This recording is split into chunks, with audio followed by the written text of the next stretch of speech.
To introduce Mr. Jay Doran. Jay Doran, the culture man. I see, Jay, you got some fans out there, Jay.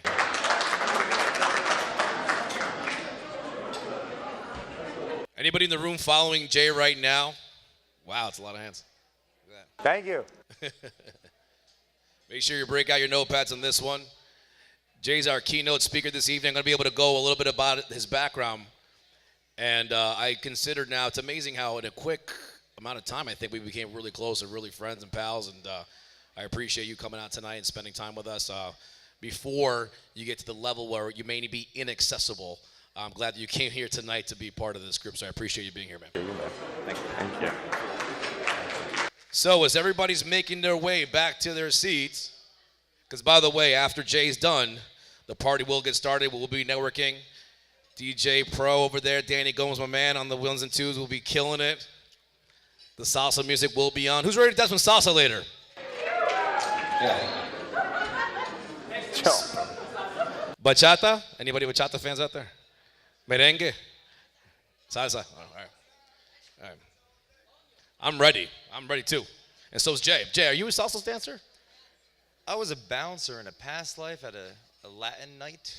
I didn't pick anything up.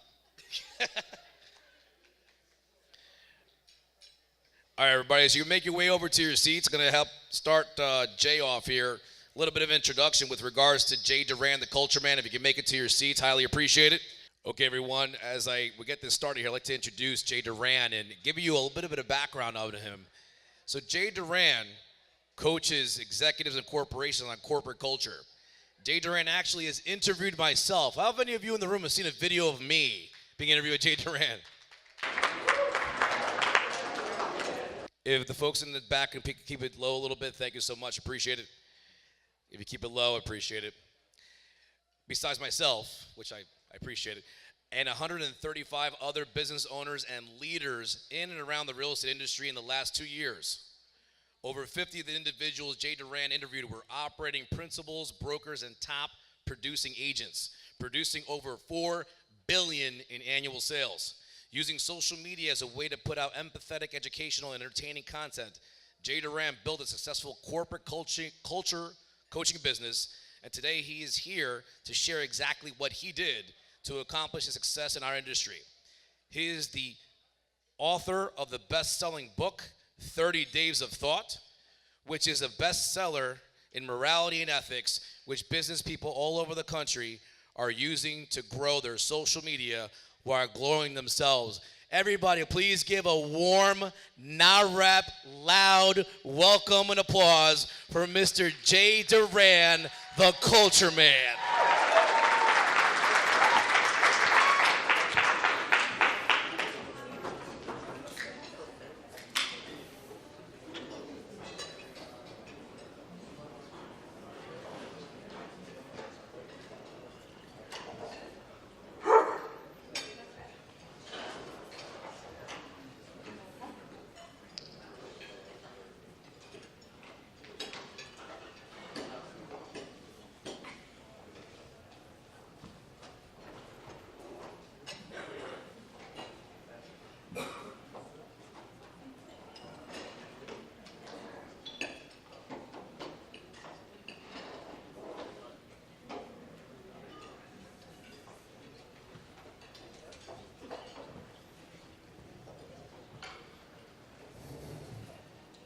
"52 seconds.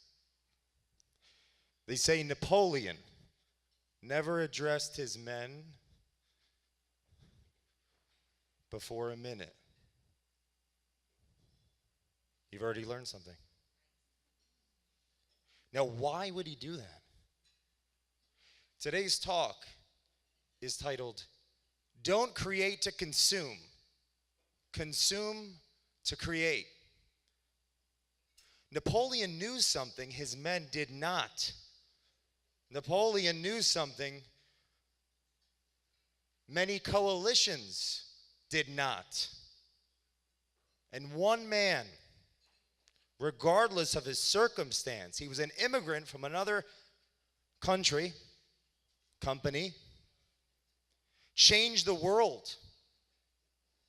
After this talk, maybe you'll brush up on some history.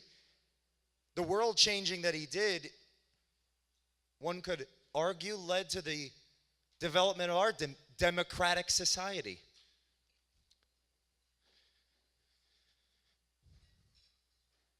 Don't create to consume.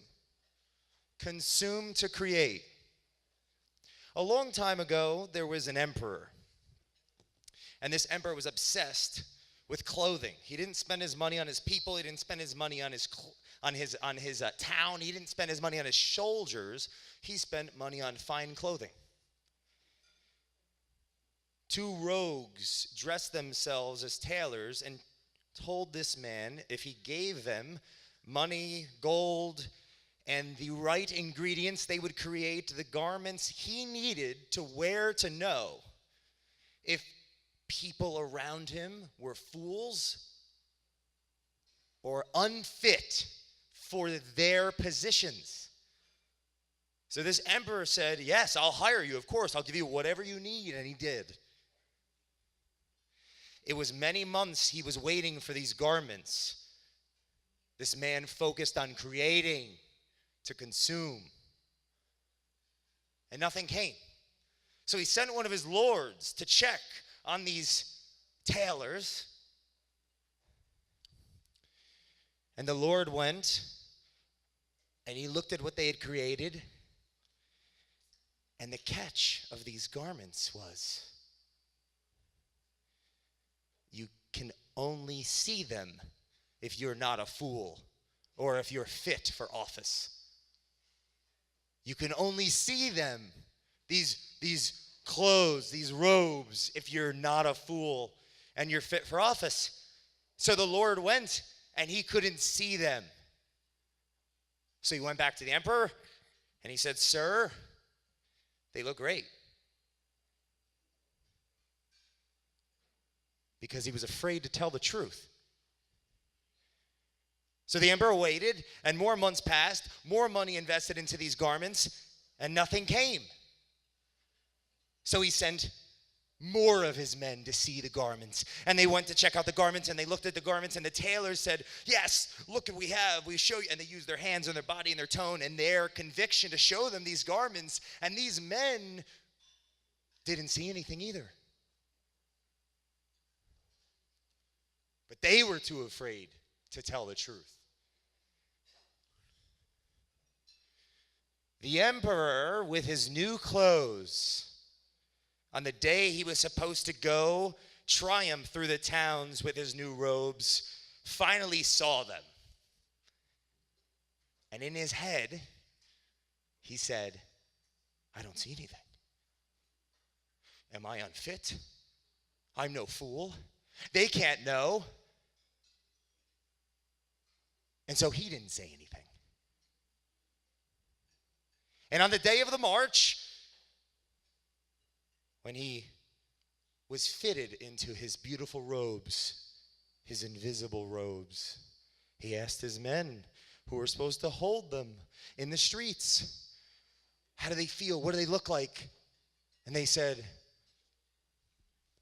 "Great," because they were too afraid to be unfit or fools.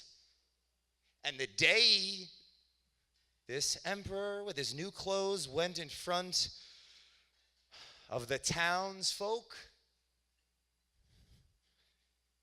in his new robes, naked, everyone said, "Look at the robes and how great he looks," until a young child in the back said, "He's naked.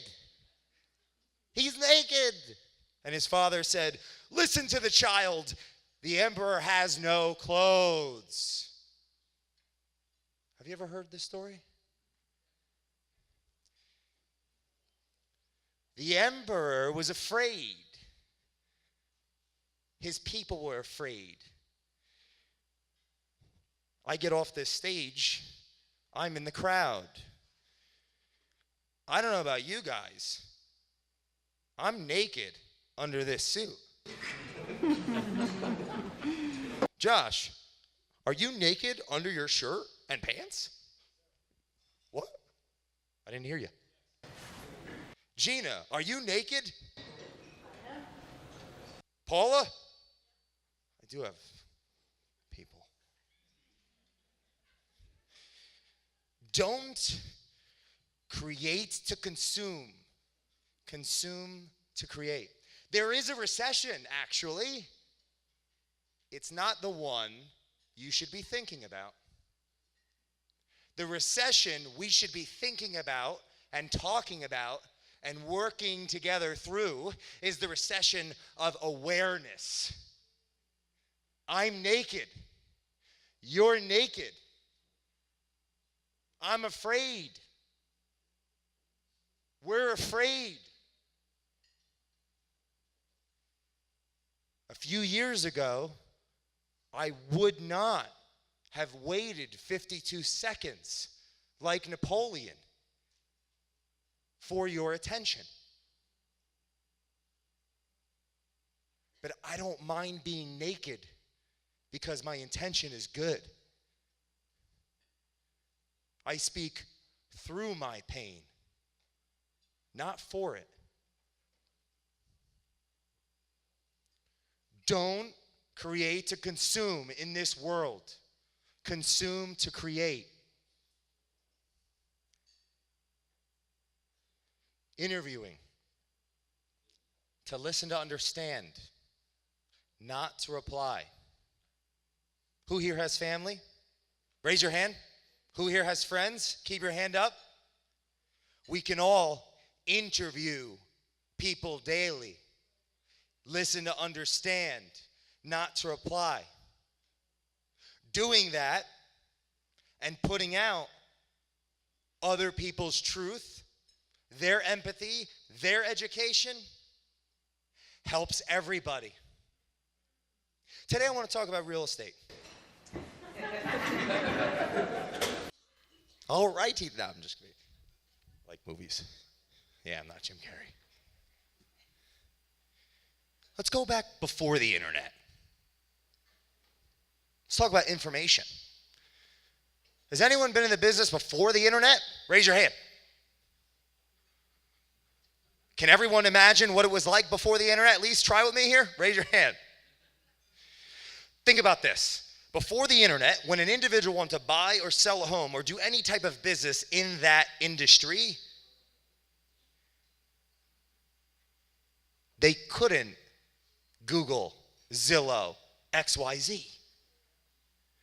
So what if the power structure of information, not a conspiracy, but an industrial age, it was that the broker of information had that. So I want you to picture, because I do not have slides and I do not usually have markers and big like things to write on, and I'm pretty abstract, but just imagine there's a little board here, and 0 is here of 0 power, 0 choice, and up here is 100. The consumer, before the internet, had less power than who? The broker. The agent, who wasn't represented by a giant brand, which is what? The belief consumers have in some entity to solve their problem, had to work really hard to get a client. Would you agree? There's a psychological term called cognitive dissonance. I'll give you an example. I want you to picture around your potential next cold client an invisible box that says double F next to it. Or in it. So the box protects them, this cold lead, and it says double F. Double F stands for friends and family. Before the internet, and even now, have you ever met someone and said, I got a guy? Have you heard that before? Say yes. Okay. Before the internet, the agent, because of the power structure, that didn't have a big brand, it was harder for them to get through that double F. So they needed RE/MAX. And what did that company attract? People that could get through the double F. It's just an example. There's plenty of companies, and I'll go through a bunch. This is what I want you to think about. The agents that didn't have a big belief system behind them had to be stronger so they get weeded out maybe. They have a higher likelihood of going to a company that has a strong brand, so they get more business. So that picture, we got an invisible board right here. Zero power, a lot of power. Broker, consumer, agent that's on their own. Agent that joins the broker gets more power because they need the information. This is before the internet. And then something happens. The internet. Now, things that become don't necessarily get adopted quickly, do they? If we look in the history of real estate, post-internet, people started getting more and more comfortable seeking information on their own. And as that occurs culturally, this is a cultural conversation, it becomes more difficult for the broker and the agent to maintain their power. We're all naked. We're all afraid.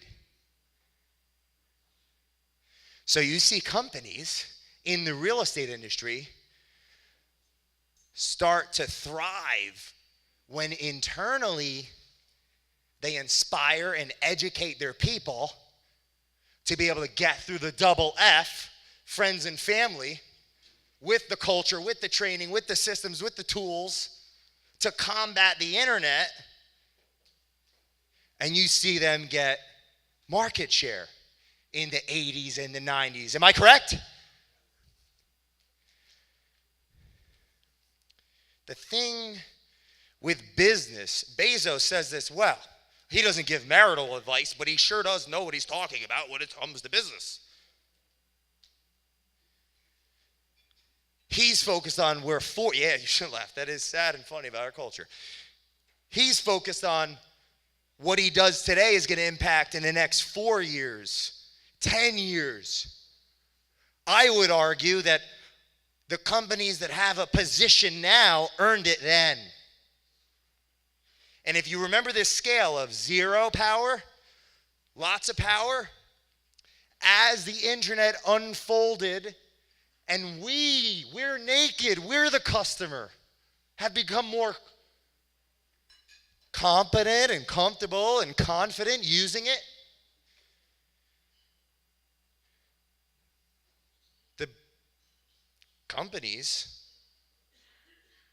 start losing power. We lose power. Why does everybody lose in that regard? Because the one thing that the broker really should do is consume to create, not create to consume. Does the agent or the broker, should they know more about the home buying process than the consumer? Yes or no? Yes. But because of the internet, and because people are people, and they're afraid to say when they're not sure of what to do, Zillow is just an effect of the evolution of society. Like the car was an effect of the evolution of society. It is an effect. And consumers, us, the naked people, will use what's comfortable.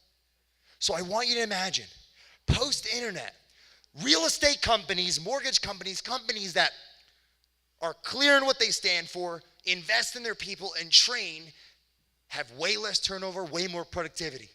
And in the real estate community, we saw these companies thrive. We may have joined these companies for reasons that we believed would occur and then didn't, and we might have left. This is the silver lining. We have, before the internet, traditional brokers on top. Agent that's with them has more power. Consumer has less power. We have the internet's development. Consumer has more power, more power, more power, more power.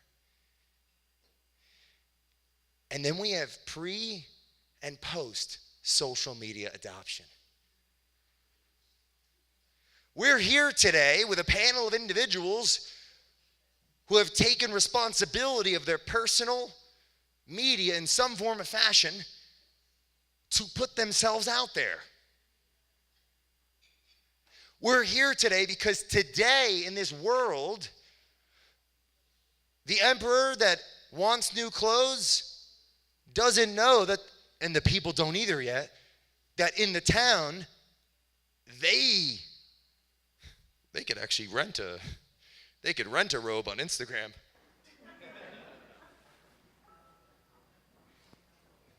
Social media is fake when I am. Social media is fake when you are. The silver lining is this is the best time in the world. Because the people in that town who just went along with, yeah, the emperor has a great suit on.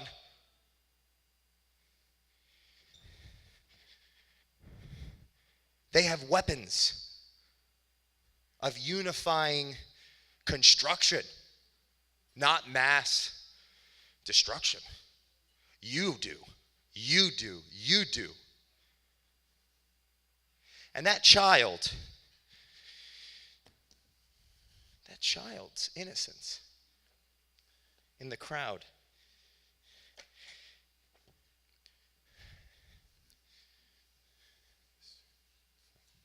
The Emperor's New Clothes was written in the 1800s, but the story goes back almost 1,000 years.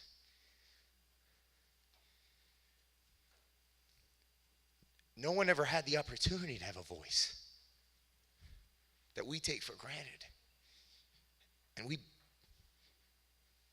we demean the blood that was spilt on Napoleon's fields. But he knew something no one knew. Don't create to consume. Consume to create. This is called childhood. It's short. Standing at the edge of an open space, alone and forgotten about, with nothing in front of him but invisible oxygen that was hard to breathe, thoughts were racing down his mind that forged imprints within his soul, and he would never forget. No child should ever have these thoughts. Memory is the blessing of survival, but simultaneously the curse to living. The weight of his world wore down on him daily, as the island he owned was his land of social existence, persuading others against making his acquaintance. He was an outlier. He was misunderstood, unloved, unwanted, and unstoppable in his self-hatred. As he stood there alone in the same spot, the same bell rang every day and conditioned him to feel suicidal, self-ashamed, and resentful. The idea of a better life never crossed his mind. Therefore, he had to use his imagination. Creativity became his zone of existence, and the only reason, according to him, to be.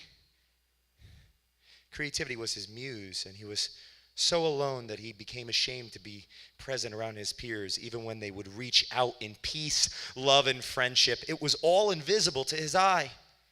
The language of love was unbeknownst to him, and there was no hope. One may ask who this could be. He is your writer. He is me. This hell was my childhood. I was only 12. For the first time in history,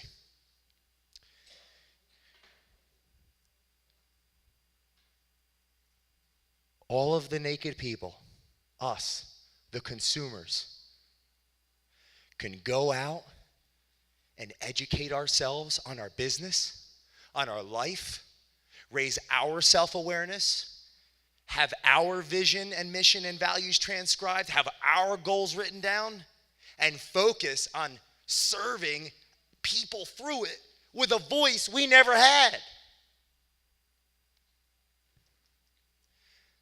Interviewing 135 titans of industry and everyday people. We're all naked. Listening to understand, not to reply. A common denominator I have found: curiosity, reflection, untestable stick-to-itiveness and grit. This is the silver lining. If that individual who genuinely deserves market share, or that company who genuinely deserves market share based on their competence, their confidence, their solutions to problems, if they don't put themselves out there, who can? Anybody.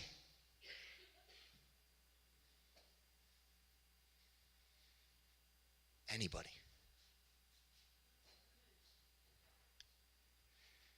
Write this down. 3 things. Empathetic, educational, and entertaining. I'm going to explain each one specifically. You can use in your life, business, whatever, to do just about anything. Empathetic. Who here has done a video or put anything out there of themselves? Who here has thought about it and did not? Raise your hand. Thought about it and did not. Okay.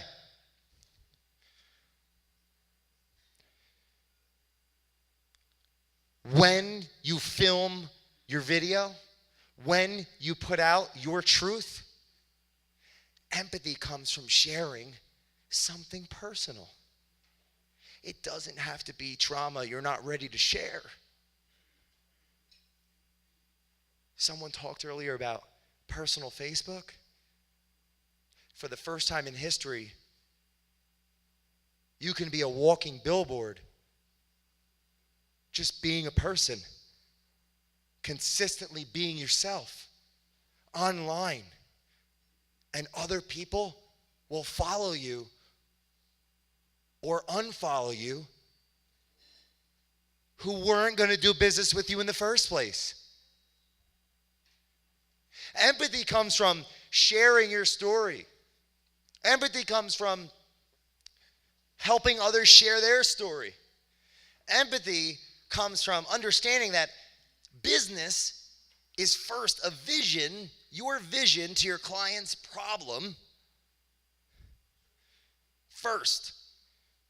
Meaning, based on what you know that they don't know, that they don't even know, you can communicate that to them. Right? You know something they don't know. You're not hurting them. They don't know it. Empathy is understanding that they don't know it. And when they disagree with you, when they fight with you, you say to yourself, they don't know. It doesn't have to be sales training. How about human empathy? The best part about our world, not social media, our world, is that when you are yourself, other people who are like you will contact you. There's one catch to the world that we live in now, and it's the reason all of my clients could easily be my parents, due to the fact that I'm 27 and they're 47 to 67. For the first time in history, everybody could go to Harvard. For the first time in history, we can learn things with the press of a button. Who here reads books to learn? It is a proven fact. Over 300 years BC, Ptolemy I gathered all the books from the East and built the first Alexandrian libraries. There's no coincidence that we realized the earth was really, it wasn't what we thought it was there. The most educated people for thousands of years flocked to this library, not to read to memorize, but to read to think. And doing so changed the modern world at the time. It is no coincidence in the 1400s AD, Gutenberg took 6 pieces and made a press that made it easy and accessible for books to be in everyone's home. And the world's dominance went from the east to the west. It is no coincidence that interviewing over 50 of your colleagues or individuals that we may admire, remember there's a innocence in admiration, for he who doth not realize one day he may be admired, or she. Nietzsche quote, not mine. There is no coincidence that the individuals that I've interviewed that have done very well all knew a ton about their business. They all did. They all did. If you don't educate yourself every day, you can fake it till you make it with Instagram and fan page and all that. All that stuff works until you meet your client. This company was built without any of that because I decided 2 years ago to put out 135 business owners' voice before I'd said anything. I've been thinking about this for 20 years.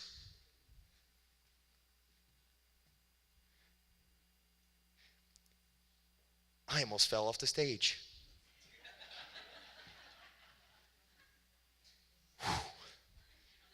Whatever gets the views.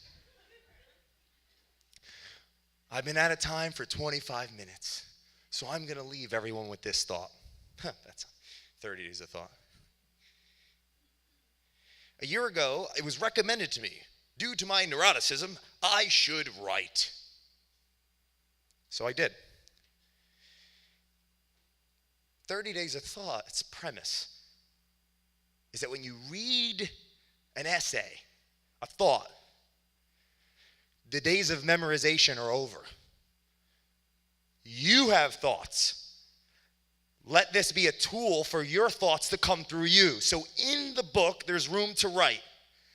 I was reading to think. I was speaking for my pain. I was speaking selfishly. When I stopped,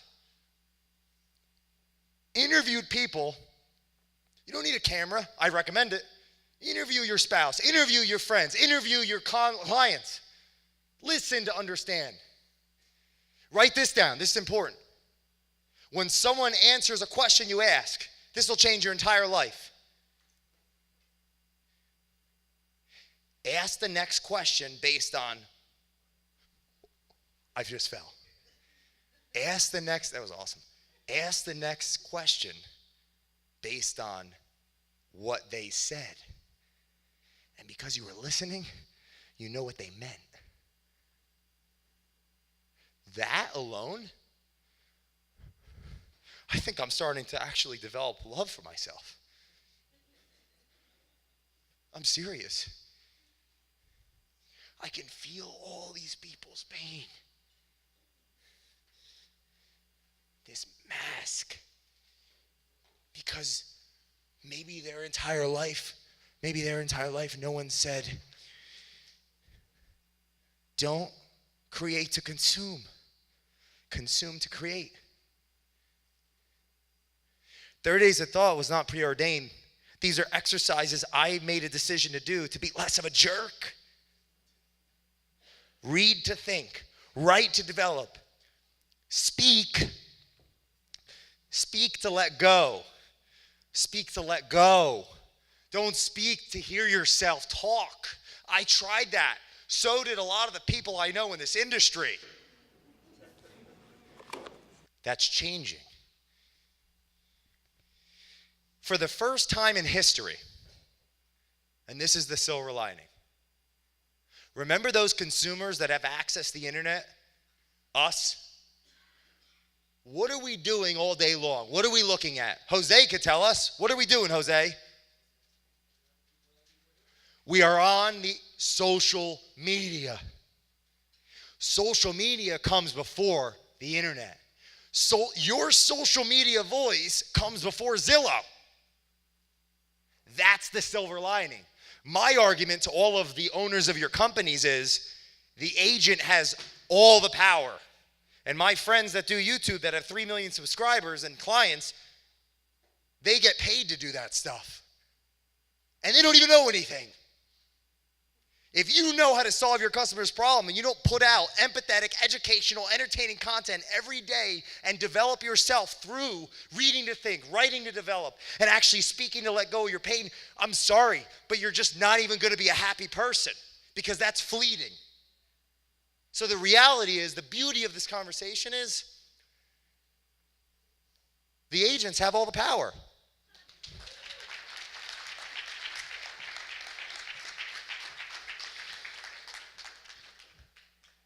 I implore everyone to have a great time.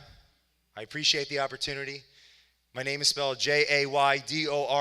There's 1,600 videos on YouTube. 5 go up every single day. I highly recommend the interviews with a lot of these amazing people like Mike McCann, Gary Mercer, Barry Habib, all these amazing, Gaurav Gambhir, all of these, Nancy Koala, all these amazing, amazing real estate professionals in your area. I highly recommend watching those interviews. I highly recommend following all the free content. We do have more. You could easily find that online if you're interested in doing that. And I highly recommend taking this book, investing in it for $20, and letting it help you create 90 pieces of writing and 90 videos, because that's what's in here, which will build your company and hopefully you as an individual. I appreciate your time today.